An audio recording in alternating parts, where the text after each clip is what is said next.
The Graphic Histories Podcast. I got bitten by a radioactive bug. I tried an experimental drug. Went up for a stroll on a gamma testing range. I found an enchanted hurricane. I made a serum that made me small. I modified the serum so it would make me tall. Radioactive isotope in my eyes. Dying alien helped me accessorize. I gained the proportion and strength of a spider. Now I'm invincible and I can fly. I lost my sight, my other senses were heightened. I'm gonna put on my pajamas and go fight crime. Hey there, and welcome to the Graphic Histories Podcast. My name is Andre Mayet, your podcast host. Big thanks to Uka the Mock for our theme song, Superpowers. And big thanks to you, gentle listener, for tuning in once again to another action-packed, fun-filled show. Today I talk with George Todorovski, who is an illustrator, comic book artist, comic book writer, filmmaker, musician, animator. He does a bit of everything, and we get into that in the conversation. But a very creative individual, one that doesn't like to be put in a box, and that's reminiscent in his art style, which sort of shifts depending on the projects he works on. In fact, this art book that he has coming out reminds me, in looking at some of the illustrations in it, of some of those old art books from like the 70s and 80s, those Bartholomew's Guide to Aliens, or the Frazetta one, which comes up in the podcast, but also kind of reminded me a bit of the Ralph McQuarrie one that came out that sort of showed all of his designs for Star Wars, the ones that did and didn't get used, and it's really neat, and his style is really neat, and he's doing some really cool projects, and the art is breathtaking. So definitely check that out. The conversation is coming in just a minute. Going on the home front on my world, sporadically I had a few missed episodes just because it's hard to schedule, man. It's hard when you're doing it all by yourself. I know Davin is helping, but in order to, if someone cancels, I don't have time to have 6 people in the hopper waiting, and I'm trying to be as respectful of the time of the people that are willing to come on the show, so not to book them too far out. And it's tough because sometimes someone cancels, sometimes there needs to be a rescheduling issue. But we're getting there. We're figuring it out. Episodes are coming. This is the new one. And we got one in the hopper for next week, so that's a great one too. So we'll be talking about that momentarily. Just finished watching The Bear. I'm not sure if you're a fan of that show. I certainly am. Season 4 just came out, and I didn't even know about it until a friend of mine mentioned he was watching it, and I jumped in because I do really, really love that show. And it's still great. The 4th season is fantastic.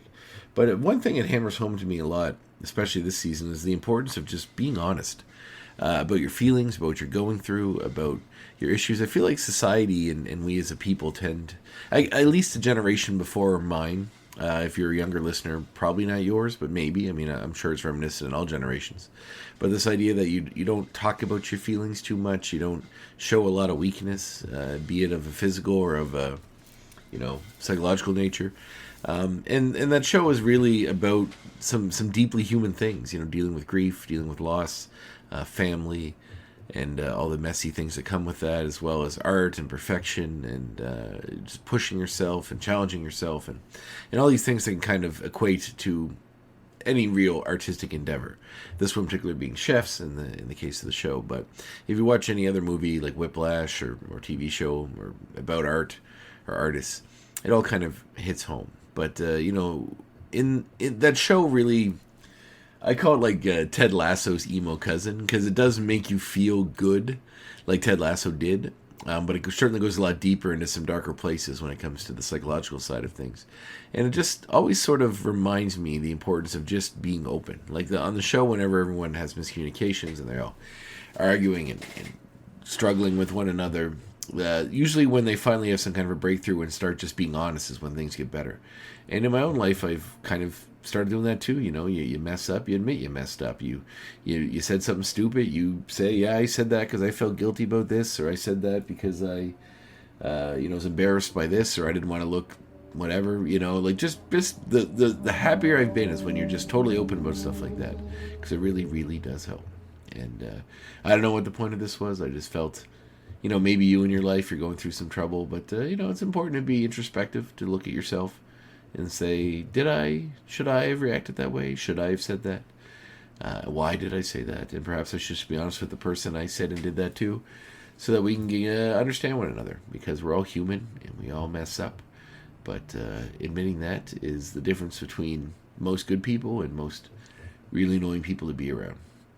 So yeah, take that with a grain of salt. Yeah. So that was my biggest revelation. Try to look inward. Deal with your own issues as best you can, and try to be accepting, kind, nice, and admit when you're wrong. I think a lot of the problems in this world are from people being unable to admit they're wrong. I can think of a glaring example. I won't say it because you probably already thought of it yourself. But as a world as a whole, I think if we admit we're wrong, we'd solve a lot of problems. So if you're wrong, admit it, explain it, move on. All right. Well, we do have my conversation here with George Todorovski. Sitting in on the conversation is his editor, Renee, who introduced himself and has a little bit of input in the episode as well, just so you hear his voice in there. Renee was very cool, set up the meeting, and obviously as an editor does a lot of work to keep these people in check and make sure they get to their meetings and all that stuff. But it was really cool having him in there, backing up George and bringing a great conversation. So let's get into it. Here it is, my conversation with artist, musician, filmmaker, animator, George Todorovski.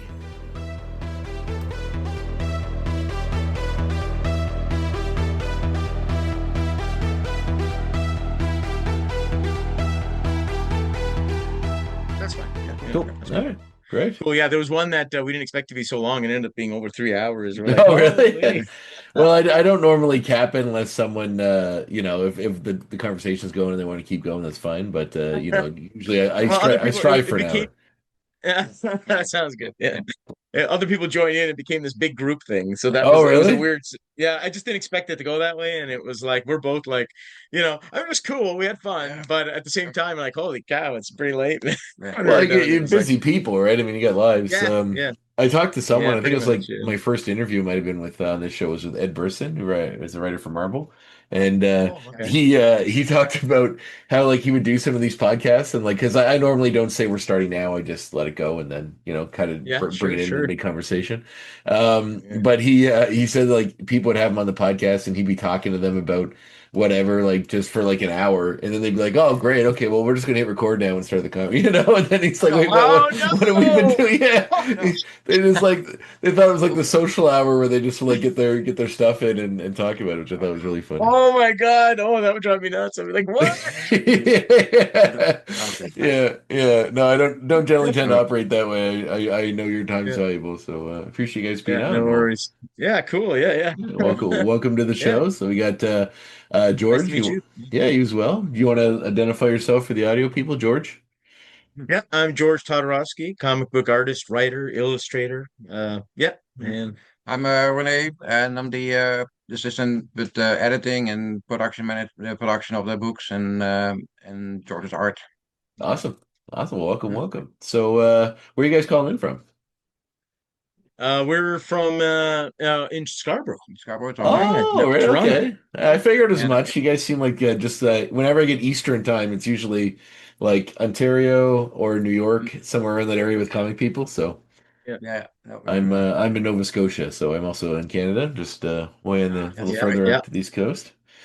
yeah, that's right. Awesome. Well, George, I guess we'll get started. Where are you from originally? Is it from Scarborough? Pretty much. I've been in the Toronto area my whole life. Yeah. So yeah. This is where I grew up. Hmm. So yeah, pretty much Mhm. in and around this area, more or less. Oh, right on. What were the first comics for you growing up? Where did you discover comics? Comics. I'm trying to think. I remember I couldn't afford comics very much when I was a youngin, but whenever I could, I would hit the old convenience stores and see what they Hmm. had. And some of my favorite stuff was Spider-Man. I remember getting some Batman.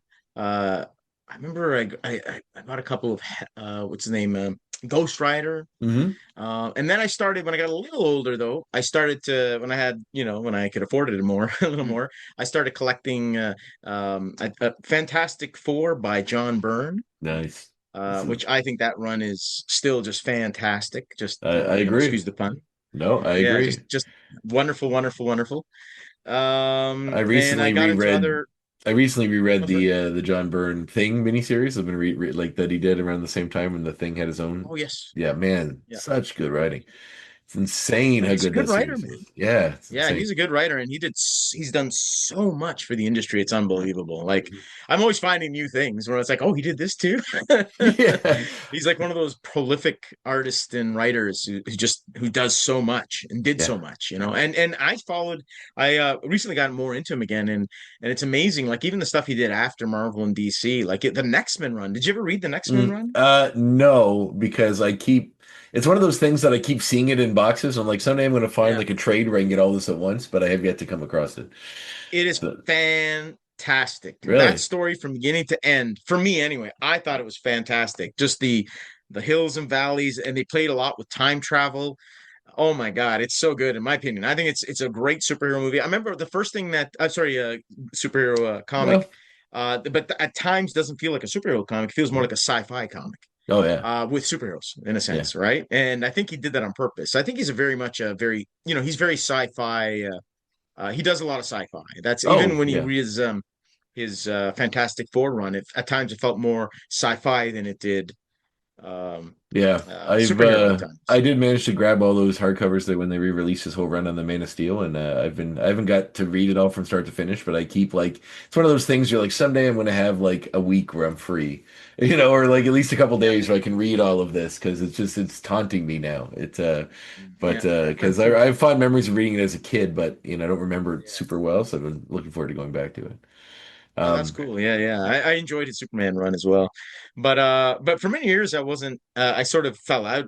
Like I didn't follow him for many years. So for me it Right. was like this gold mine going back, like getting back into him and finding all this stuff. Like I was yeah, like, wow, like he's yeah, prolific. Like, but he was one of my inspirations during my formative years for sure. Like although the list of people who inspired me is insane. Like I can go on and on. Yeah. There was times where I would like be hardcore into one artist just for a month even, but I'd be studying him so much that he, had a big influence on me, influence your that style kind of too. stuff. So I went from artist to artist to, Yeah. like, yeah. So a lot of Wow. influences, but he was definitely one of them.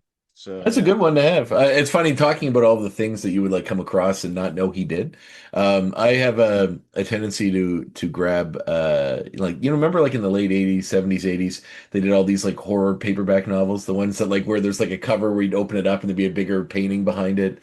Like the face would be of a clock would be out or something, and then you like these like really Yeah, old okay. Yeah. yeah, Yeah. yeah, deep Yeah. dive. There's a book I read a while ago that was kind of going through all these old horror books. This guy was obsessed with it, and then he kind of like cataloged a bunch of them and talked about the ones that were actually quite good.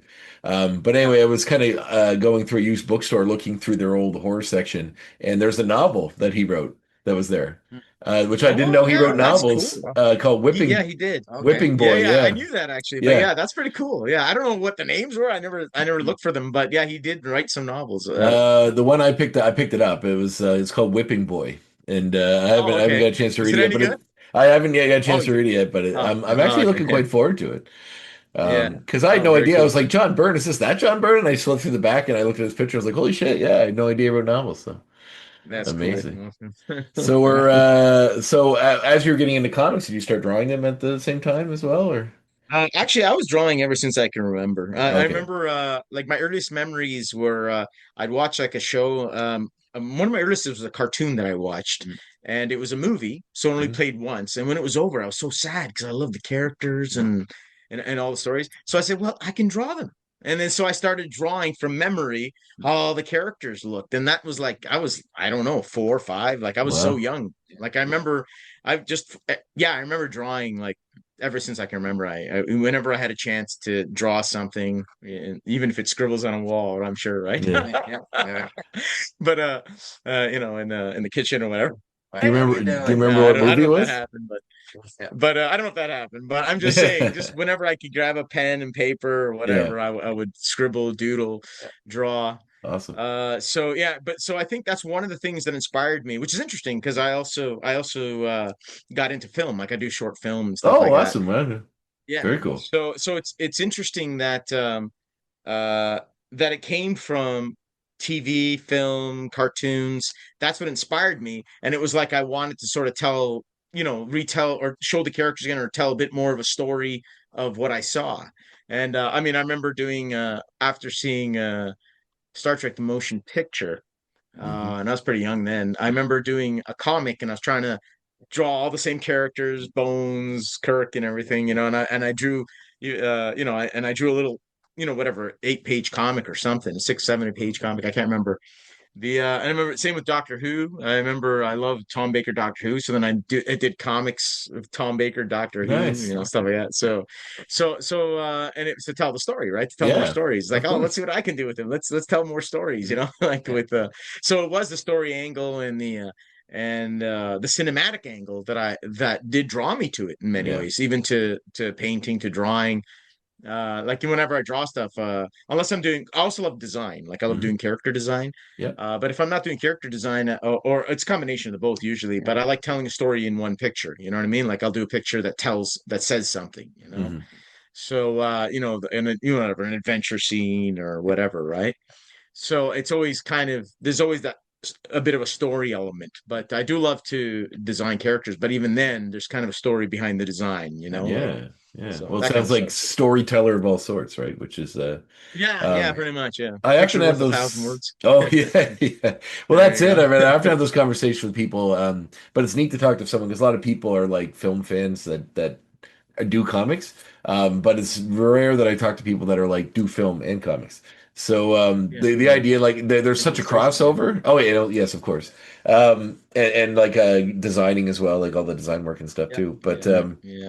the idea that those two mediums are so similar and how much crossover there are, especially with storytelling, because you look at storyboards and you look at the way films are made, it's basically just a comic book you're looking at before they get to the stage if you film that way. Yeah, Um, yeah, pretty much. And I but remember one time realizing that because I like the idea of doing film, but then I meant, yeah, but if I do comics, I don't need a budget and I can do yeah, yeah, anything I yeah, want. it's like yeah, Anything, yeah. The universe is, You can have is that there for one me. hundred You know? spaceship space battle now without needing to And do to pay anybody for CG or do it yeah, myself, because yeah. I do that kind of stuff too. I did effects. I've done design work and animation and stuff professionally. Like I worked on through the Wormhole with Morgan Freeman. I Oh did wow. yeah, that was actually a lot of fun.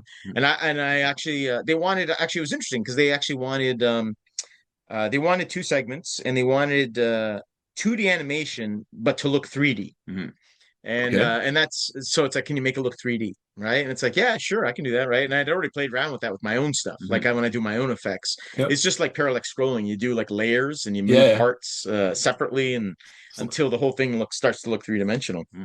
And and they were pretty impressed actually. But it was a pretty exciting thing to be on because it's a have you ever seen Through the Wormhole? No, I'm familiar with it, but I've never got a chance to watch it. Actually, I kind of forgot Yeah, it it's a existed until you just mentioned it. So I was like, oh, right. Yeah, I meant to go back to that. Yeah. I was like, that looked yeah, pretty interesting. Yeah.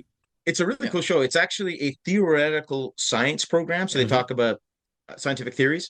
And they have scientists on there talking about theories, and they also have Morgan Freeman talking on there. So I was like, when I got the gig, I was like, well, I hope Morgan Freeman talks at least over one of the two segments. I hope Morgan Freeman talks over one of them, right? Enough It for a turns reel, out at he least. talked. What's that? Sorry. Enough for like a reel, at least. He can use like a portfolio piece or something. Right? Yeah, exactly, Yeah. right. Like what a cool thing. He actually ended up talking over both. So Oh, he awesome. voiced over both. And I was like, "Wow, this is awesome." But That's so and they were cool. very happy with what I did. They actually sent they sent a message. Actually, I was working for not Magisha, sorry, what's the name of it? Secret Plan Studios. Yeah, yeah. So I was working for somebody who was working for them in a sense, right? It was outsourced to me, right? Because I knew how to do this kind of stuff, right? And they said, "Oh, you gotta see this email they sent." And they sent the email and I read it. And after they saw the animation, they said, "Holy blank, I did not even know this was possible." No, wow. Yeah, That's swear. amazing. Yeah. Oh, you can swear on this. Go ahead. No, it's cool. Swear Oh, away. okay. Yeah. I always try to be tame, okay, that's right. Yeah. It's fine. No, it's believe me, it's all the words have been said here, so it's cool. Yeah. Oh, that's awesome. Holy Well, crap, but the other word. yeah. Yeah. Shit's fine. It's Yeah. good. Say no. Yeah. Oh, there you I go. well, that's super Yeah. cool. Wow. So But yeah, like, and I remember I felt amazing when they said that to me. Oh, yeah. that's awesome. That's Well, awesome. that's a huge feather. That's amazing. Wow. I actually did I wasn't on the topic just because there was another Yeah, moment yeah, that sure. just came to another moment that came to mind that was just like a wow moment for me. One of my favorite musicians is Peter Gabriel. Of course. Yeah. I think he's amazing, and I loved him since his solo stuff, of course, but right from his Genesis days. I love the old Genesis stuff that he was part of. Um, a friend of mine was asked to work on a project where to do designs for Ovo. Do you know what Ovo is? It's one of his albums. So Ovo Yeah, is yeah, yeah. Peter Gabriel album, and it's a Yep. theme album. It's a theme album. So they do artwork for a potential cartoon movie Oh based wow. on it, Okay. right? With the Nice. music and stuff like that, right? Yeah. And he goes, I don't know if I can really handle this. It's not my sort of thing, but I know someone who's a huge Peter Gabriel fan, and he's amazing. He's an amazing artist. You should get him to do it. And so they contacted me, and I got the gig. So, and the coolest moment ever was when Peter Gabriel saw my designs uh, and sent an email to them, and they showed me whatever.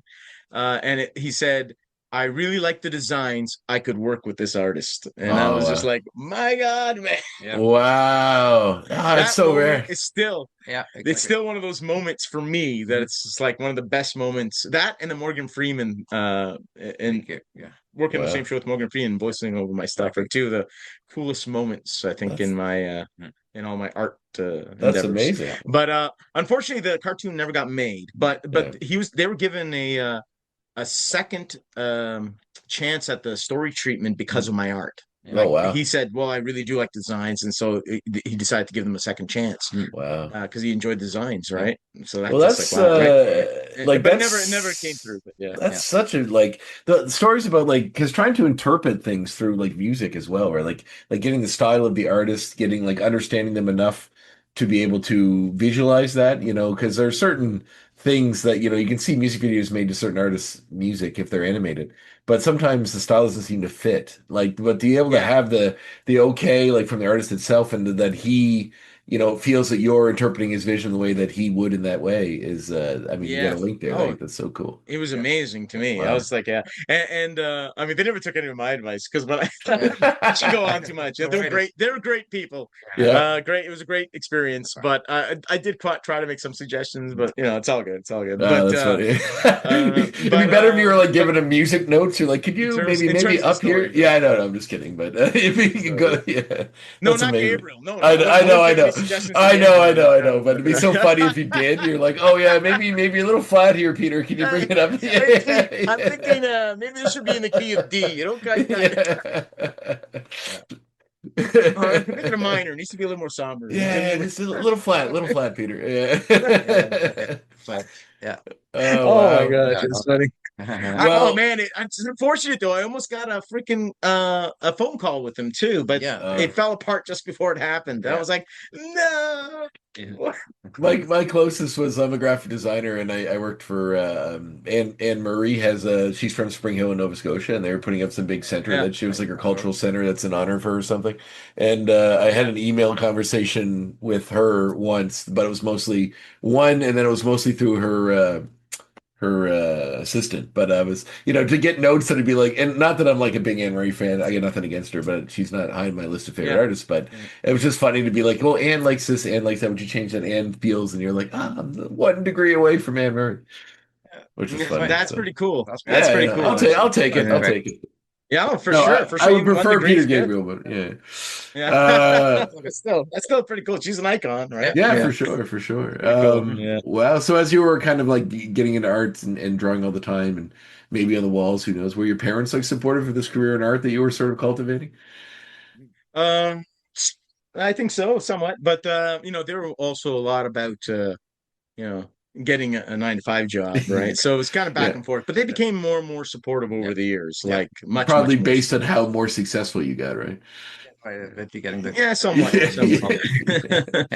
Yeah. It's rare that I have the conversation with folks where their parents are like, yeah. Like every once in a while, someone's like, yeah, my parents are like super hippie and they just like were super supportive the whole way through. And I'm like, wow, you're an Oh, abnormality. no. Yeah, I'm like you're an abnormality. But later they did become very supportive, even when they didn't necessarily have to be. Like they were very, very supportive, even Oh, when that's things weren't as good for me. Oh, well, that's nice to hear. Do they have any artistic endeavors themselves? My dad, may he rest in peace. Yeah. He Oh. passed away actually just a couple of years ago. But Oh, I'm sorry to hear that. anyway, He was a musician, Yep. and he drew too, Oh. actually. Oh wow. Yeah, it's a market. Yeah, and but the drawing was more of a hobby. Mhm. But it was very interesting stuff. Like but in terms of music, he played an accordion. We're Macedonian. Mhm. But he was like basically known as the best accordionist in Toronto, Oh really? in the Macedonian, Yeah, yeah. Oh community. wow. Like he was famous, and Wow. Yeah. yeah, it's kind of cool. But and yeah, like literally we bump into people in the street, and they'd like talk to him, and who's that? I don't know. He says he saw me at one of the shows. Like people recognize him. Yeah. And whenever the big stars in Macedonia, like the big pop stars in Macedonia, would come over to play here, they would request my dad to play with them. So he would Really? be their accordionist when they came here. Yeah. So Wow. So your So dad he was was like, Macedonian, I'm assuming? yeah, Macedonia. Yeah, wow. Yeah. Beautiful. In terms in the Macedonian community, he was he was Wow. pretty That's so cool. a musician. Yeah, Very it's cool. kind of cool. So I guess he inspired me because I'm also a musician too. Yeah. So I do music, short film, animation, art. I do it all. So yeah, Jack of all trades. yeah, Jack.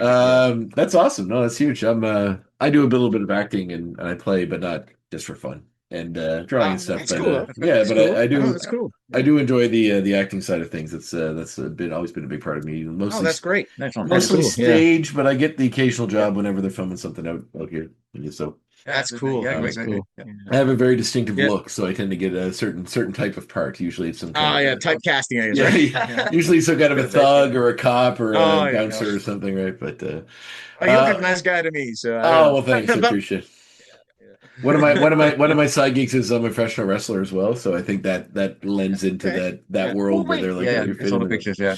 Yeah, oh, Yeah, we right. saw some images. Oh, Yeah, that's cool. right. I was gonna when he said that, it sounded familiar. I went, oh yeah, we saw some images. Yeah, Right, that's right. great. Oh, That's cool. That's yeah, it's a fun gig. Yeah, no. For myself, I'm from Holland. I'm from the Netherlands. I was born, raised there, and then came here when I was about 16. Oh wow. With with family when my dad was transferred. But yeah, for me it was just in so I grew up with the European comics and Tintin and Asterix. Nice. And so I was a little we were at back then still they didn't have the whole infiltration of the superheroes in that part of Europe. Mm-hmm. So I wasn't into those superhero comics and so even now I'm more looking for the alternative comics and the lesser known ones. Yeah.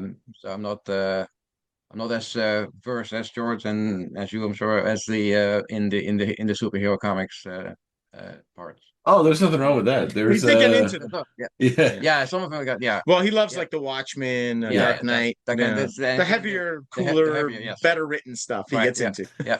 It's funny because He's got good taste. Hellboy. yeah. Already, that's Well, the Dark Horse stuff. Yeah. there is nothing wrong with, superheroes are great, but I mean, it's like when people talk about comics, they only talk about superhero comics. It's like that they only make mystery novels, like there's only one type of book that you can read. Like there's so much. So, all aspects of it are great. It's just a different method of storytelling. So like, why not lead into it? Absolutely. Yeah. Yeah, that's Yeah, cool. it's interesting because I love superheroes growing up, but I'll be honest, I was always leaned a little more into fantasy and sci-fi. Mm. Like actually, one of the things I should have mentioned, like whenever I bought those comics from those when I was really young, from the from the Convenience stores. convenience stores. Yeah. One of the things I'd always look for, it's sort of a dual thing, sort of like, okay, yeah, this is a cool Spider-Man comic. I'd always look in there and see if there's a Dungeons and Dragons comic strip. No, And yeah. because I I was remember heavily those. into Dungeons and Dragons, Yep. and those are the ones I get. So even though there was a couple I wanted, like the Batman and the Spider-Man, the one that had the Dungeons and Dragons strip is the one I get. And there was particularly artist Bill Willingham, who was a huge. Do you know who that is?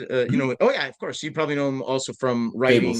Fables, yeah. Yeah, Fables and all Yeah. that, right? Yeah, of course. He's pretty big now. Yeah. But for me, he was one of those artists that really influenced me when I was growing up. When I was, a wee lad. I forgot he had worked on big fan, those strips. That's really funny. Wow. Yeah, was that sorry? I Yeah, forgot he he did, had worked on yeah, those and- strips, yeah. Yeah. yeah. And he also, and one of my favorite superhero comics was, which did feel different than a lot, was The Elementals when I was Oh yes, whatever, yeah. 12 or 13 or whatever, I don't know. Mhm. It was The sort of Elementals, do you remember those? Yeah. yes, yeah, I do. It's once again probably a little bit before my time, but I did have a Yeah, quite a Yeah. period when I was younger and working like helping out at a comic store where I kind of really logged on to some of these non-superhero like 80s, Yeah. early 90s, late 80s, like 80s, 90s Marvel because Marvel had like Strike Force Morituri, which was the series I was really obsessed with.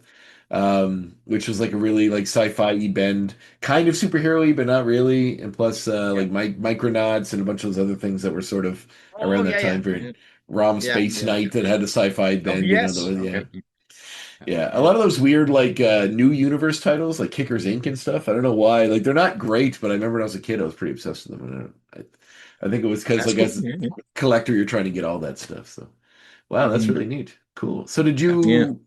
did you go to like what did you go to art school? Did you go like what did you take when you Well, I was mostly self-taught till like I guess the eighth grade, Mhm. and then my eighth grade teacher, uh, uh, it's like, wow, you're a very talented artist. Mhm. I don't think you should go. That there was a school that was right next to our school that where everyone goes after, like it, Mhm. the high school, whatever. Yep. But they were saying you should go to, and he suggested Wexford, which was a high school that has a special art program. Mhm. So it's a high school, but it's got a it's got a and from grade 10 to 11 and then you can stay an extra year, which I did just for the art. Mhm. So from grade to 10 to 12, you get 2 classes a day of art. Mhm. So it was that I think helped a bit too, I'd say. I think that helped me develop further. Mhm. So self-taught to 8 and then that I think added to my uh to my skills. But they literally had a life drawing class Mhm. with models in high Mhm. school. Like that's crazy. And they had a film arts class, Oh Yeah. wow. which is why I got into film. And I always wanted to get into film. And it was not only on par, I guess I'll mention this part too. Not only was it Yeah. on par with colleges, but when they had we were put into a festival twice, Mhm. and so Wow. we were pitted against college and university students, film students, Yeah. and it's pretty much across Canada because there's only so many films, Programs, yeah. uh, Yeah. you know, Colleges, yeah. colleges and stuff, right? Yeah. And the first time, I don't think we fared that amazing. I don't remember what we got. Mm. But the second time, we came in first Oh first wow. place Wow. across Canada. Yeah. Yeah. That's Yeah, fantastic. Holy crap. yeah. Very interesting events. I don't know if I should mention this, but yeah, there was yeah, I'll Yeah. mention it. Why not? There's a slight chance. Well, okay, there was an incident where, well, okay, I don't know how to say this. Okay, so um, I'll just be blank with it. Yeah, straightforward. So MTV was actually interested in me and my friend uh, doing 10 music videos for them Mm. Wow. because of this video, Yeah. Really? because that we did in the thing. Yeah. But to make a long story short, it fell through. That's, I'll Ah. leave it at that. It was weird stuff, Yeah. complications, Yeah. but yeah. Yeah. Oh But wow. that could have been an interesting It experience if that went through. career But start. yeah, Yeah. a career Well, starter in wow. film and stuff. Yeah. Well, But yeah. Renee, what led you to like getting into being an editor, like, and doing that Um. sort of stuff? Yeah. Just being around George and the our other friends that were doing stuff like this, Mhm. and George and one of friend that then started this sort of Elsa Media, as we calling ourselves now, starting to work on comics there. And so I joined them in having been in graphic arts and having my professional work is detailing work for production. Oh wow. So I decided then that I can help out in that sense with them, and they gladly took that. And so yeah, I've been then helping with proofreading and selecting and getting things ready for print. Oh, years and years ago, Hmm. we used to do like little zines that Hmm. Yeah, were photocopied yeah, in my friend's basement, Nice. and he would help staple them yeah, together. yeah. Well, So he was helping us way back then too, that was back in the early I was days. already a production Editor actor through and then. through, and just making sure the product Yeah, gets out exactly. there, right? Yeah. Well, that's We awesome. were all stapling Yeah, them though, but yeah. and it got to the point where I think that's how we evolved. It's like Mhm. Mhm. no more stapling. Let's We're gonna start publishing stuff for real. Yeah, And that's where Somebody things else changed. is going to staple it, for God's sake. Somebody else is going to staple these Right. for us. Yes. Well, getting on that Yeah. track, I guess. Like, so when you were started, like, when did you was it starting with zines, and that's how you started getting out there and getting published work out Yeah, there? pretty much. Yeah. Zines was the early days. I did get I along the way I got a bunch of gigs. Actually, I was first published when I was 15 yeah. by like I Oh. was hired to do a comic. Yeah. Wow. I might have been 14 actually when I started working on it. Actually, I might have even did all the art. Maybe I'm Yeah. not sure. I can't No, remember the well, time period that's when I was probably 14, perfect. but by the Yeah. time it was published, I was 15. I think Mhm. that's so. I say I was published when first published when I was 15. Yeah. But and that was a cool gig. It was a very, very interesting story. I met the writer again recently, Yeah. and I did I penciled the first two issues. A friend of mine, Chris Turner, did the inking. Mhm. And I did the cover of the first issue, and I did do two covers for the second issue, but he didn't use either because the third issue he'd already got another artist that was going to take over, and he Mhm. got that artist to do the cover of the Second issue. of the Second issue then. Yeah. Yeah. second issue. Sorry, Yeah. for the second. Thank you. Yeah. Yeah, Wow. for the second issue. So recently he told me he met me and he started to apologize about it. He goes, I really should have used one of your Mhm. covers. I should have used your cover on I feel so bad about that, and I want to make it up to you. I mean, do you have do you need any more issues? Mhm. It's called The Synthetic Assassin. Yeah. And it's a fun read. It's a fun read. But anyway, and well, no, well, I've got a couple. I've got just you know what? I've got a box of Yeah. 200 of issue leftover of issue 2. Yeah. Like, do you want it? I went, oh, that'll be great. Oh, good. Yeah. Okay, that'll make me feel better. No, you shouldn't feel bad. I didn't feel Yeah. that bad when he did it, but Mhm. I can understand. Mhm. And actually, I'll be honest. There was times I went, darn, I wish he used one of my covers. Like every time I see the book, I'm like, Back. yeah, it's on the back. And Yeah. there's also another one inside because I Yeah. did too, right? Yeah. Yeah. But yeah, that was a lot of fun working on that. But that's it was pretty. I was 14, 15 years old around. Yeah. We got paid. Actually, we got paid in comics. It was a gig, Yeah. but Yeah. they said, Yeah. "Do you want money, or do you want?" Because the guy who was doing the comic with him Mhm. owned a comic shop, Mhm. right? So, do you want us to pay you in cash? So, we had that option, or do you want a certain amount of money in comics and graphic novels and all that? And he's got a lot of great deals. You might even get more out of it that way. And I think he was right. We got so much stuff; it was crazy. Mhm. But so we went Wow. with the comics instead, and so we went there every week until we spent our whatever Yeah. allowed amount. Well, So and that was great. And his name was Gord, his friend who worked on the comic with him, who owned the store. Oh no, actually Gord's brother owned the store. His name I can't remember. Yeah. That's right, but he helped out and stuff like that. Yeah. oh, cool. But So yeah, what? and it was a store in it was in their basement in a sense, right? Yeah. I don't know if you've seen stores like that, comic shops like that. Yeah. Yeah. There's one in Montreal. I remember when I was there. I'm going back there next week, but I remember when I was there one time. I was just looking up comic stores in Montreal, and there's one that had like a weird address. It was like as far as the metro line takes you out before you're like in the suburbs, and just it's like the last stop or the second last stop. So like I took it out there and I walked over to it, and it was like in the basement of like an apartment building. Like upstairs were all apartments, Oh, but the basement was yeah. all one big floor of comics, comic store. It was super cool, like it's so hey, man, comic stores come where you come. Get in there, get in there where you sure. can. Well, that's very cool. Yeah, absolutely. Yeah. Yeah. Cool. So what was Yeah. the next book after the Synthetic Assassin? I was thinking back. Well, I did this one that was that the one after that? I don't know. I'm probably forgetting stuff, Yeah. but there was one that was what the heck was it called?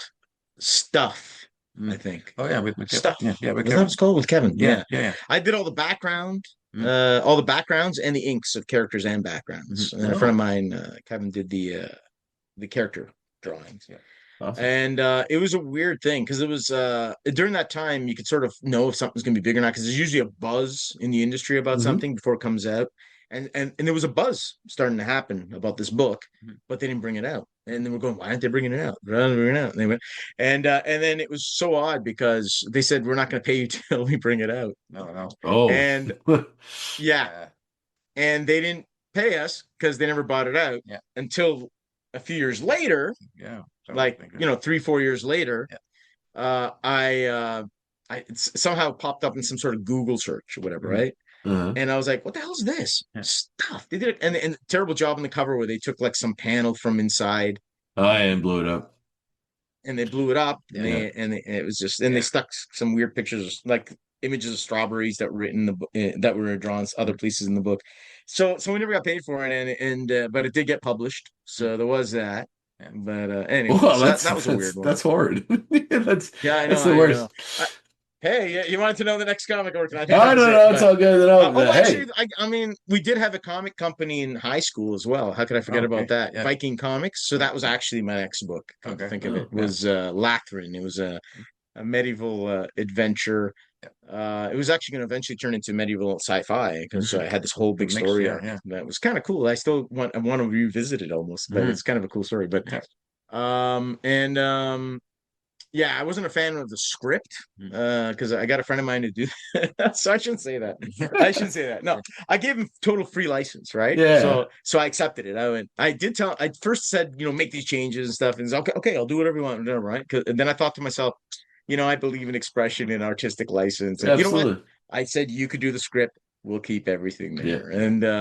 And so I should be fine with it. But but I would, if I did use it again, I would probably Well, do it my way. that's an interesting kind of point about like the collaborative nature of comics because like if Yeah, you're yeah, doing all of it yourself, then obviously you're yeah, in a vacuum. You don't need to worry about it. But when you have to deal with Yeah, someone yeah, else, and you look historically at all these famous pairings of Stan Lee, Jack Kirby, or like all of the other sure, stuff, sure. all the the how much one enhances the other, or how much one Yeah, really yeah, adds to yeah. one. Like you can look at both of their work separately and say, well, you can see where their strengths are, but man, like that peanut butter and that chocolate made that amazing peanut butter cup that we Absolutely. got. Yeah, So like the concept yeah. of but working together to make that cohesive, Sure. is Yeah, yeah. real. It's real, yeah. and I'm Yeah, sure. I think I was just scared to do the script myself, so I just wanted somebody else to do the script because I wasn't doing too much scripting at the time.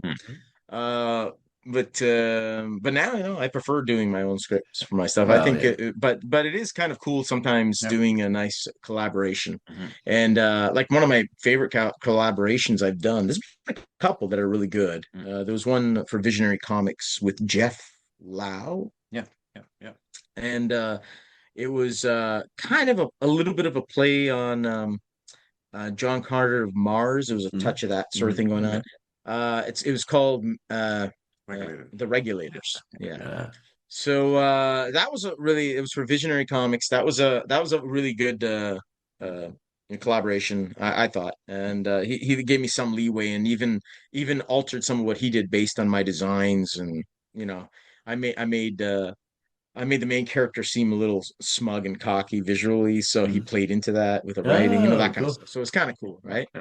Because I kind of thought, nah, it'd be cool if he's like that, right? Because especially because he's unaware of stuff that's going on and discovers it. So it's kind of good that it's because of his personality. I thought that was in Yeah. my head when he told me the story, right? And Yeah. but the other one was more recent, and I freaking had a lot of fun in that one. Is Octana and Co. Mhm. by Yuri Levetsky. Mhm. He came up with the concept, the characters, and he and a different artist. I don't remember the name of the artist. Did issues 1 and 2, Mhm. and then I did issues 3 and 4, and it's a 4 story Arc. arc, 4 issue Yeah. arc. And I love it because it comes you come in so unassuming, like it seems more grounded, earth-based stuff, Mhm. and then it just by the end it becomes cosmic, and it's just awesome. Like I just love that whole like reeling you in, pulling you through it, real, and it's like what's going on? Oh my god, There's a part of me it's that so always different always. loves that sort of thing. Like I like whenever they really pull the wool over your eyes, and it's like you think it's like there's a part of me that always toys with it, like artistically when you're writing or trying to work on something. You're like, man, wouldn't it be great if you made like a straight western, and then at the end, like it became like a legit space. You know what I mean? Like or something Yeah, like yeah, yeah, yeah. wildly out of Like, left field. yeah, Like, but there's been so exactly. Yeah, much of that now, like in concept, that it's hard to really Yeah, surprise people. To be like yeah, aliens and yeah. cowboys aren't that uncommon. You know what I mean? That's happened. It's true. It's Like, but true. yeah, the Yeah, idea to like just do I one think hard right turn. yeah.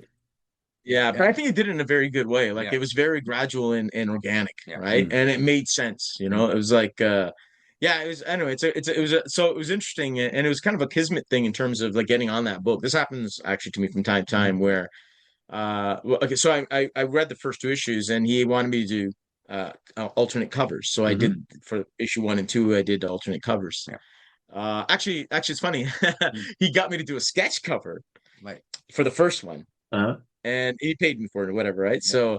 and then he goes, and he was like, wow, can I use this as a cover, like as an alternate cover? And I go, yeah, sure. So like I just did, I just happened to do a sketch cover for him, and then he used it as a cover, right? And so then he went out of his way to get me to do a cover for the second issue, and then he got me to draw the next. But what was interesting is after reading the first couple, I went, this is a pretty cool book. I kind of like what he's doing with this. It'd be pretty, this would be a fun book to work on. I'd enjoy working on a book like this. This would be a cool book to work on. And within a few days, I don't know if we met up with him or if he called me. Probably met up with him somewhere. And then we're just chatting away, and he goes, "Oh, by the way, my artist, he can't do the next book. Do you want to draw it?" And I went, yeah, actually, that'd be cool. That'd be great. Yeah, I was actually thinking it'd be a neat book to work on. Really? Oh, great. And then he got me on to the next issue. That's So awesome. it was just interesting, that weird kismet, that's weird timing, and that's happened a few times actually with me, which is interesting. That happened with Dungeon Crawler, which is a game I worked on. I was actually remembering. This is here we're going full circle here. Yeah. I was remembering the Bill Willingham Dungeons and Dragons comic strips. I think Jeff D, another artist, did a couple, but it was mostly Bill Willingham. Okay. And I remember thinking they were so much fun. I'd love to do something like that, maybe with a bit of a retro feel, like a Dungeons and Dragons comic strip. That would be the coolest thing, right? Yeah. And within a week or two, a friend of mine goes, "Hey, there's this game, Dungeon Crawler. They're looking for a guy to continue their online comic series." And I was like, "What? Really?" Yeah. I told him about you. He's gonna shoot you an email. And I went, "Oh, okay, great. Yeah, that's great." I'm like, "This is weird, right?" And I was literally just thinking this, and then I got on there, and then even the style, like I tend to. That's one thing I do actually that makes some of my stuff unique. I tend to change styles to suit the stories. So I was going to comment on that. Yeah. Is that Like right? I was going to comment on that. Just looking at your work, it's like not just across the media. I'm assuming the way you create it, but also like there's very distinct and unique. Like you could see that it's you, but it's changed enough each time that it really brings something different and unique to each project. That from the examples you sent me and once I came across my own research, like it's pretty interesting because artistically to be like a chameleon of sorts, it's not super common. So like it was kind of neat to see. A lot of comic artists, that's them. But as every once in a while, you come across someone in a different form, different story where they change, and you're like, oh, that's really cool. Like it's neat because they're equally as detailed. It's not like one's a lesser version than another. It's just different, which is very, very cool. Yeah. Well, thank you. Thank you so much. Yeah, it's not one of his other books that we published is where he took a bunch of his short story comics, but all of them were sort of different like that, and for different moods and different things and different styles. And so we decided to make this compilation book, anthology of 16 of his stories. Yeah, 16 stories. Yeah. And people go through it and they think it's all different artists in the same book. And we have to explain to them, no, it's just me. So it's a one-man anthology where I change my style for every story that's in there. And people are always, what? But I thought this was like different artists. Yeah, you did this all? So people are always surprised when they see that. Yeah. So it's like extreme different styles too. Like I got full digital painted ones, and then more cartoony looking, simpler ones, and everything in between. And so one is like done with pencil, and then digitally colored. So I love experimenting styles to suit the story, right? I remember I came up with that idea when I was like the idea of doing that when I was 12. Actually, I'll get into that in a second. Let me just finish the other story. Sure, yeah. So with Dungeon Crawler, I literally I had sort of an idea in mind in terms of style, but then I thought, well, I'm going to put some Bill Willingham in there, some of Jeff D in there. So I was kind of purposely combining sort of styles, a little bit of Peter Russell's Elric, which I also in terms of fantasy love that stuff. And as I was drawing it, because I just love Michael Golden so much, I threw in a bit of Golden once in a while too. But there's my own stuff going on, obviously. But when you're combining so many things, it becomes something different anyway. But there are moments. I remember a few people pointed it out. Oh my God, that's so nostalgic. It reminds me of a friend of mine says that reminds me so much of the Jeff D and the Bill Willingham, for one of the pages in particular, actually, which I thought it did come out a bit more in that one. But so that's pretty cool. But yeah, when I was around 12, I believe it was, my art teacher said to me, one day you're gonna have your own style. It'll be like it'll be you. It'll be your. I don't know how she described it exactly, Mhm. but but and that'll be the style that you have for the rest of your life, more or less, is what she said, right? And at first I was comforting. I went, oh, cool, right? I thought I'm gonna have my own style, and then as I was walking away, I remember going, oh, that's it. Like I'll have one style and that's it. Like I'll never do anything else. That feels weird. Like it started to feel constricting. Yeah. And I Yeah. thought to myself, well, and that started this chain of, well, wouldn't it make more sense that if I'm doing a spooky story, I have a spooky style. Mhm. If I'm doing a fun story, I have a fun style, a cartoony style, whatever, Mhm. right? And then from that point on, I started to like lean towards developing different styles for different moods and different things. So it's funny Nice. how at first it felt like and then it felt constricting. And I thought, no, I don't want that. I want to do anything and everything, right? Well, it makes it a challenge, right? Like it's easy to That fall too, yeah. into a pattern when it's always the same. Yeah. But giving yourself a challenge like that to say, well, let's make it, let's ape this person, let's ape that person, let's do this way or that way Yeah. for this kind of Yeah. stories. Okay. Like that's quite a challenge, and it certainly make for some more. I don't know. I find when artists challenge themselves is when they usually make some of their best work. So. Yeah, I Yeah, agree. I I agree. love And it. I always feel like I need to be challenged to a certain extent. Mhm. But I'll be sometimes I do get the feeling like, oh man, it would have been much easier as an artist if I just had the one style. It's better for branding too. Yeah. Editors know what to look for.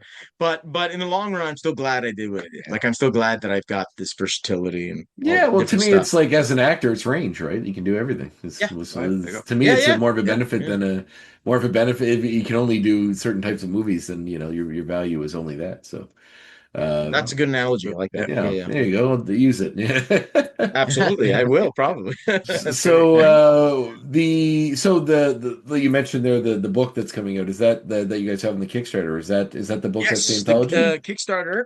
Yeah, we're doing the Kickstarter right now, and it's for the George Todorovski sketchbook Volume 2. Yeah. Mhm. So we did already have Volume 1 out, Mhm. and it was pretty successful. So we thought, let's do another one. And this one, the first one was black and white because it focused on my ink stuff and my pencil work. Mhm. And it's a beautiful book. It's over 100 pages. It's yeah, you can probably see some of the artwork Oh yeah, that I sent you from it. yeah, Remember, if you're it's checking out gorgeous. the Kickstarter. Thank you so much. Thank you. And volume 2, since I do sketch in color as well, like I sometimes do watercolor, pencil crayon, acrylic. I play around with color in my sketchbooks a lot too. Mhm. So I thought, let's go full color with this one, right? Let's Renee helped me choose a lot of stuff. And yeah, it took a while, but we put together, I think, a pretty awesome book that's yeah, very cool. I think it's even cooler probably than the first one. So Mhm. and it's gonna have a lot of color pieces. Some of them, of course, are on the Kickstarter as if you're Yeah. checking it out. Sample. Yeah, I was But just skimming through too. Mhm. awesome. Yeah, that was beautiful. It reminds me, I don't know if you can tell, but there's this shelf back here. It's mostly all art books. Because Oh, nice. it reminds me of some of those ones you would find in the old bookstores of like, the sci-fi artists of, I'm blanking on the names of anyone specifically. I'm sure I'll see one over there. But, some of those old school, Jim s- Burns is one of them, I think. James Burns or Jim Burns. I'm trying to think of some people Yeah. I bought books from. Yeah. yeah, you'll often come across the ones that are for like oh man, the Frazetta ones or something that are like this, And Frazetta come to yeah, mind too. Of course. Yeah, yeah, Frank yeah, Frazetta. those Actually, guys. it's interesting. My art book, I actually the first book I ever had, art book I had, was Frank Frazetta. Oh, sorry, The Fantastic Works of Yeah. Frank Frazetta. I Right? think I Is that have. right? I Yeah, think I right. just bought that a few weeks ago, which is funny. Oh wow! At a used store, That's it awesome. showed up at a used bookstore, and I was like, "Whoa, this is sweet!" And I picked it up. Yeah, That's Yeah. that's awesome. awesome. Yeah, that's the one with the Death Dealer in it, I believe. Yeah, Yeah, yeah, that's the right in the cover with yeah, the thing. Yeah. yeah. Yeah. And so as an homage to my first art book, Mm. I called my actually it wasn't my first, it was my second, but it was Okay. my first. The first one was very small. My first art book was very small Yeah, run, that's so I Mhm. didn't fully count that, right? Yeah. Yep. But my first big art book, I guess you could say, which is sci-fi design, Yeah. the fantastic works of George Todorovsky. so Yeah. So I used that same same title. Yeah. same Nice. title for the Subtitle. second subtitle. Subtitle. I used it as the subtitle, No, and I That's did that awesome. just as an homage to my first art book. I had to do it. I went, I'm gonna call it that. Yeah, it'll be good. It'll be good. That's awesome. So yeah, so that's kind of fun. But yeah, the new art book.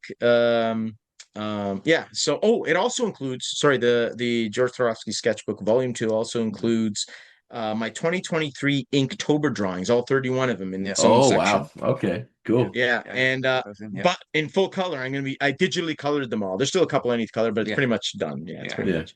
It'll be done in plenty of time for printing. So, Wow. but yeah, they're looking really good. So they're going to be in full color. I think I sent you a few of those samples. You did, yeah. So it's going to be the better part of the book, of course. The larger part of the book is going to be all the stuff from my sketchbooks.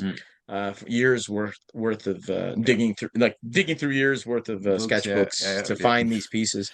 The best of the best in a sense, right? So well, I was going to ask you scanning guys if like if it's kind of like a killing your baby sort of thing, kill your darling sort of thing when like you're deciding what goes in and out of the book, right? Like yeah. There's a few things I'm like, oh, we didn't use that. Oh, darn. And well, one thing really bugs me is there's these two drawings that I 100% want in there. I can't find them. And the sketchbook vanished. Oh no. Like, we can't find it. We've been looking for the sketchbook. He's checking his place because I know he grabbed some to scan stuff. I've been checking my place. And I want those in there. And I do have lower res ones that I posted at one point, right? And I'm thinking, should I upscale them and use them? Like, it's not too bad, the upscaling stuff, right? So I might end up doing that because I really want them in this book. But I'm hoping before we go to actual print that the sketchbook will, even now I'm eyeing my there it is. It's right. Oh my God. Yeah. Amazing. The whole time. But I'm hoping it'll pop up and I don't have to do an upscaling thing, which I don't want to do. Or I might end up saving it for the next book. But I kind of wanted it in this one. That was the idea. But yeah, it's just these two sketches that I just really liked that I thought should be in here. But not a big deal though. Not a big deal. But hopefully they'll turn out. But otherwise, maybe I will just upscale. Yeah, but we'll see. Oh, that's very cool. What is what coming projects are on the horizon after this that you're working on?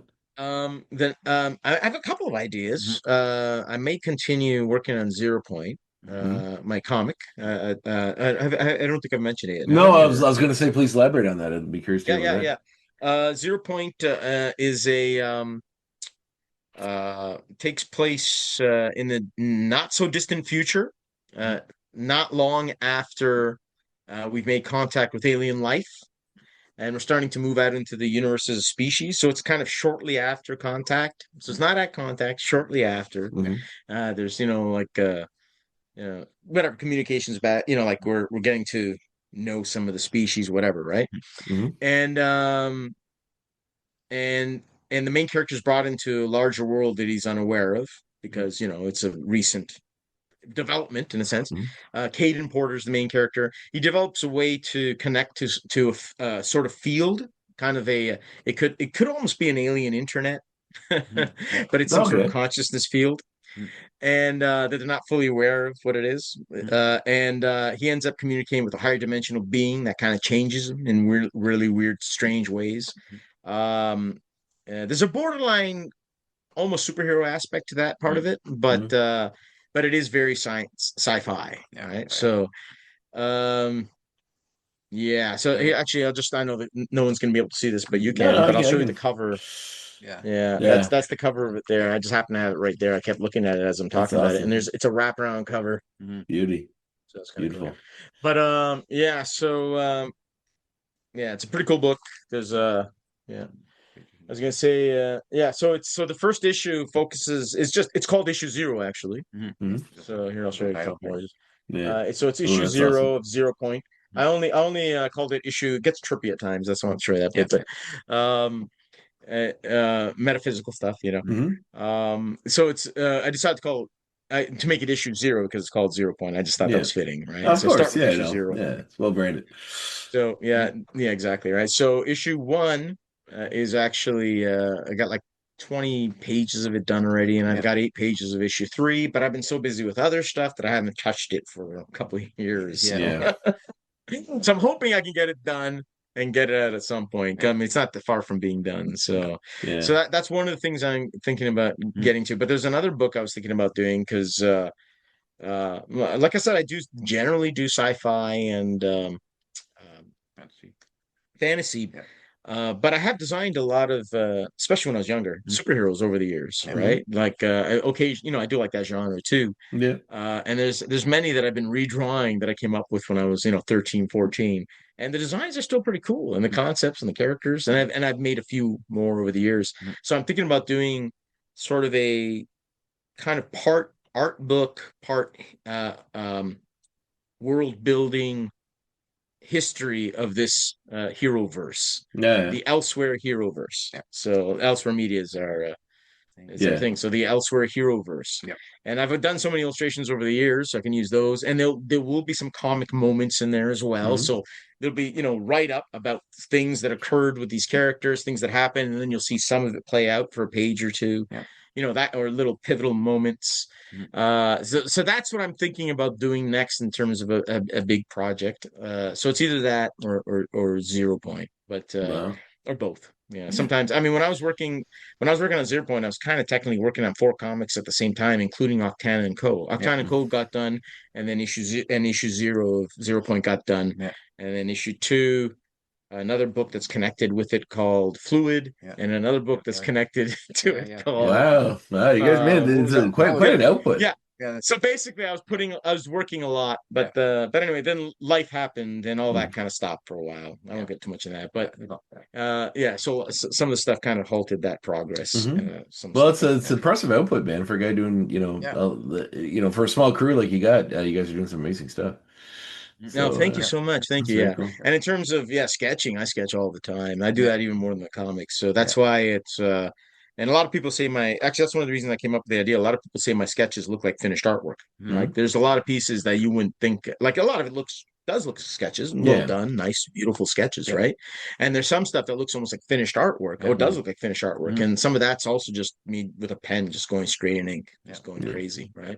Awesome. So there's a lot of people said, over the years, people keep telling me I got to put out, you got to put out a book of your sketches, and I did with volume 1, and it did very well. So it's like now it's just obvious do volume 2. So No, that's we do need help to get the Kickstarter though to its goal. There's only so many days left, 10 days. 10 days, yeah. So we're we do need to get some more people on board. So.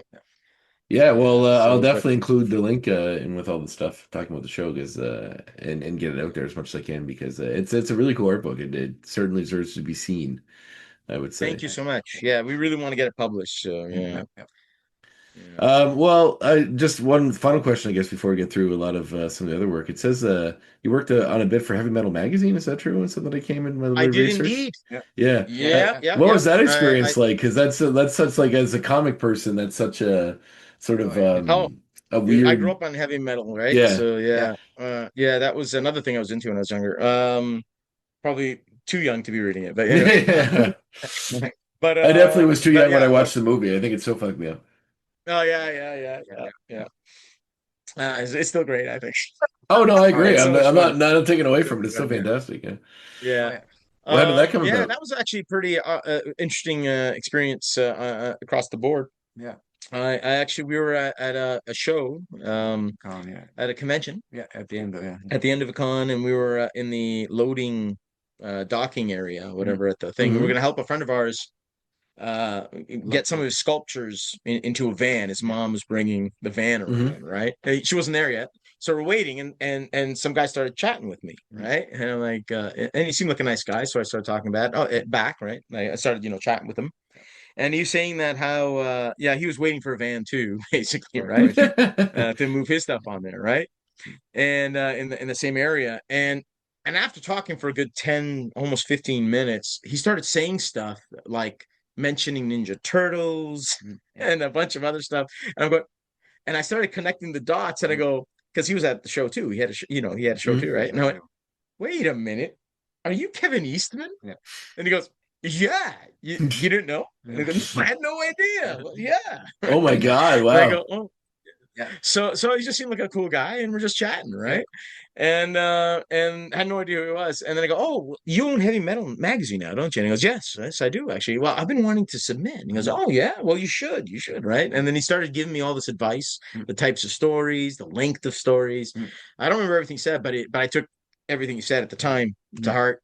And then so I did I remember the main thing I remember is keep it between 2 and 8 pages. So I made it 6, somewhere in the middle, right? Mm-hmm. And it's more likely to be chosen because of the bigger stories are usually reserved for the European artists and their mainstay artists and stuff, right? Yeah. So I went, okay, that's that felt like pretty darn good advice, right? So I did a 6-page story, and I submitted it, and I said, and I did mention, I said, well, Kevin Eastman suggested I submit, and here's a story, and whatever, right? And I waited for the response, and it got picked up, so I got published, and that was Wow. 2009 May issue, Heavy Metal Magazine. If anyone wants to look it up, it's called The Living City. It's a kind of a neat cyberpunky story where the entire civilization uploads their consciousness into a city, so the city's kind of alive and it stores them. So very interesting. they kind of can.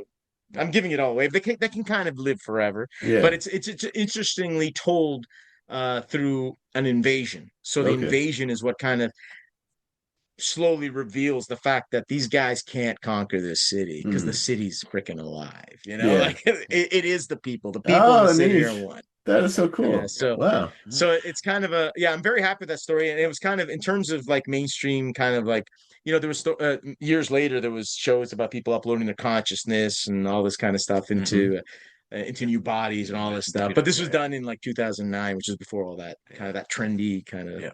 I noticed it, like, or even didn't Black Mirror even do some episode of something like that? Maybe, maybe not. Probably. But anyway, They've kind of covered most of it. Yeah, well, yeah. So this was done in heavy metal years before, so it's kind of cool. Yeah, that's awesome. And I guess the last thing is Z-Man Games, because I'm a board game person. What did you do with them? Oh wow! What you looked that up? I even forgot about that. Yeah. Wow! Did I really work for Z? No. Yeah. I did some character design and writing, and I did them in a Jack Kirby style. So that was fun, man. That was fun. What game was that? It was Omlivex. Okay. I think that's what it's called. Uh-huh. And it was total Silver Age comic based. Silver Age comics, that kind of stuff. That's awesome.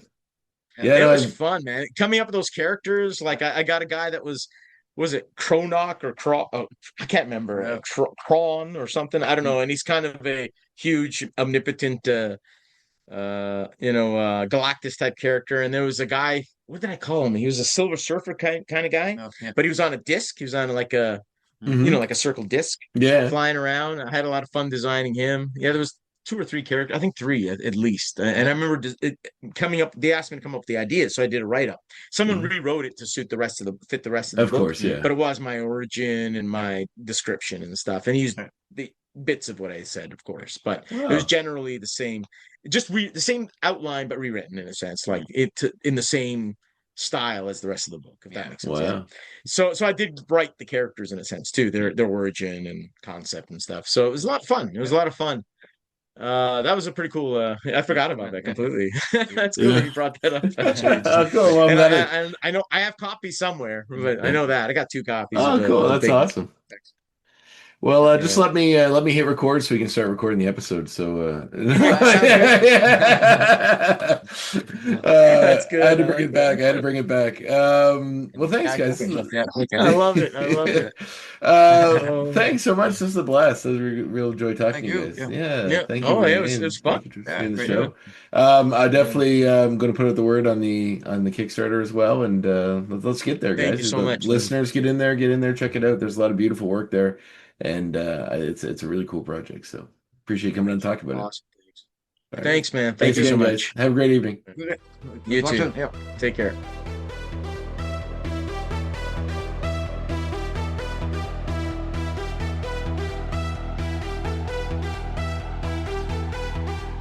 There you have it, my conversation with George Todorovski. Guy certainly has an impressive resume and has a lot of energy and doesn't like to be put in a box, as we talk about. You can tell with his... I love that story when he mentioned how the teacher said, you'll get your style and then you'll off to the races. And he says, well, eventually was kind of like scared by the concept of being boxed in, having a style that you have to answer to. So it really shows in his work, and it was really cool for him to sort of give us that insight. And big thanks to Renee as well for being on the show and setting up the call, getting things going. As editors do, they mentioned that even they're doing the early comics, he was in there stapling books and doing everything he can to get them out there, and that is the mark of a good editor. No matter what stage of the process, he is there, willing to roll up his sleeves and get the work done, and Renee is that kind of guy. So thanks for being on, Renee. Thank you, George, as well, for being on. And thank you, gentle listener, for tuning in. Get back to us next week, in which I talk with Kane Gallagher, which is an Australian comic artist and creator who is doing some really, really cool projects, and we'll get to that next week. So tune in for my talk with Kane. In the meantime, stay safe, have fun, enjoy some of that summer weather if you're in a part of the world where it's summer. I know I am. And read some comics under a tree somewhere. It's a good day for it. The Graphic Histories Podcast is a proud partner of the United Federation of Podcasts.